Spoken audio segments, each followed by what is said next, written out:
was early afternoon one Sunday. I topped off a big lunch with the Milky Way and sat down to watch the U.S. Open on my big screen TV. Well, you know the final round can last forever, so I grabbed a pillow and I fluffed up the feathers and I put my feet up high and I guess I fell asleep. 'Cause it was then that I had this crazy dream that I was warming up on the practice green, getting ready to play against none other than Tiger Woods. The U.S. Open title was on the line, so Tiger shook my hand and looked me in the eye, and he wished me luck just like a fellow golfer should.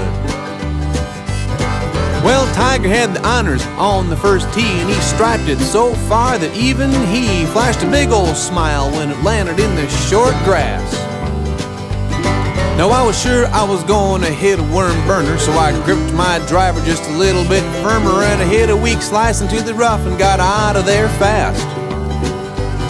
Well, of course, we got out to my ball first, and I overcooked a 5-iron and let out a curse, and I begged my ball to bite or to get a member's bounce. But lucky for me, it stayed on the dance floor, and 2 tricky putts later I had my 4, but I was sure that I'd open the door for that Tiger to pounce. He had a birdie putt that was inside the leather, but when he lipped it out, I didn't know whether to say nice try or to just keep my mouth shut. Boy, Tiger was steaming when he got to the tee, so he took a big rip, but he hit it OB, and I found the fairway of the green and had another 2-putt. Well, that's kinda how it went for the whole front 9. I was making pars and swinging fine.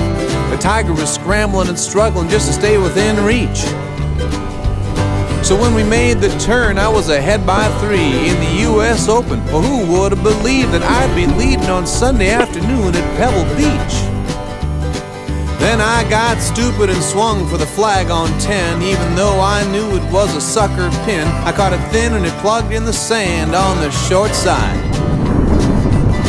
Well, opportunity knocked, and so Tiger let loose. He hit his approach shot with so much juice and spun back into the hole. I made bogey, and just like that, we were tied. Well, I started looking around for the cart girl, 'cause I was getting so nervous that I wanted to hurl, and I was thinking that maybe a beer or 3 might calm me down. But of course she was nowhere in sight, so I just swung my driver with all my might, and I hit one center cut, my best shot of the whole round. Well, for the rest of the back 9, Tiger and I played the very best golf of both our lives. The gallery was screaming, "You the man," in assorted shouts. So on the 18th tee, we were still tied, and Tiger looked at me with a smile real wide and said, "Glenn, this is what it's all about."